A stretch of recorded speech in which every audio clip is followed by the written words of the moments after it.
ദൈവനാമത്തിന് മഹത്വമുണ്ടായിരിക്കട്ടെ. എല്ലാവർക്കും സ്നേഹവന്ദനം. വലിയ നോമ്പിന്റെ 20ാമത്തെ ദിവസത്തിലേക്ക് എല്ലാവരെയും സ്വാഗതം ചെയ്യുന്നു. വിശുദ്ധ വേദപുസ്തകം നമുക്കൊന്ന് തുറന്നു നോക്കാം. വിശുദ്ധ മത്തായിയുടെ സുവിശേഷം 2-ാം അധ്യായം 23-ാം തിരുവചനത്തിലൂടെ നാം ഒന്ന് കണ്ണോടിക്കുമ്പോൾ നസ്രയത്തിലെ ഒരു കൊച്ചു കുടുംബത്തെ നമുക്ക് കാണുവാൻ സാധിക്കുന്നുണ്ട്. ദുഃഖവും സന്തോഷവും അധ്വാനവും പങ്കിട്ട് മനുഷ്യജീവിതത്തെ ഏറ്റവും ദിവ്യമാക്കുന്ന ഒരു കൊച്ചു കുടുംബം. എത്ര സന്തോഷം തോന്നിയാലും എത്ര സങ്കടം തോന്നിയാലും നമ്മളത് ആദ്യം ചെന്ന് പറയുന്ന ഒരാളുണ്ടാകും. അവരോട് പറഞ്ഞില്ലെങ്കിൽ ആ സന്തോഷത്തിന് ഒരു സംതൃപ്തിയും ഉണ്ടാകില്ല, ആ സങ്കടത്തിന് ഒരു സമാധാനവും ഉണ്ടാകില്ല. ആകെ ഒരു ജീവിതമുള്ളൂ.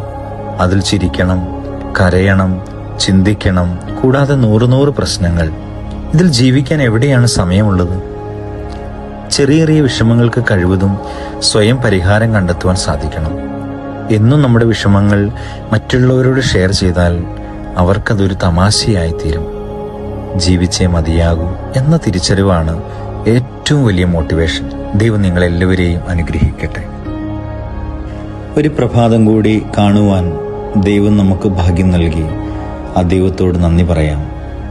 ഞങ്ങളെ അതിവാത്സല്യത്തോടെ സ്നേഹിക്കുന്ന ദൈവമേ, ഈ പ്രഭാതം വരെയും കൃപയുടെ തണലിൽ ഞങ്ങളെ സൂക്ഷിച്ച പരമപിതാവേ, ജീവിതത്തിൻ്റെ ഈ പകലിൻ്റെ അലച്ചിലുകളിലും ഓട്ടപ്രദക്ഷിണങ്ങളിലും സ്വസ്ഥമായി ജീവിക്കുവാനും അവിടുന്ന് കരുണ തോന്നണമേ.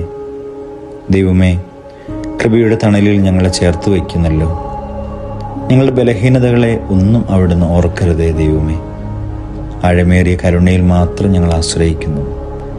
നൽകിയ എല്ലാ നന്മകൾക്കും ഒരിക്കൽ കൂടി ഞങ്ങൾ നന്ദി പറയുന്നു. പിതാവിൻ്റെയും പുത്രൻ്റെയും ജീവനുള്ള പരിശുദ്ധ റൂഹായുടെ നാമത്തിൽ തന്നെ ആമേൻ.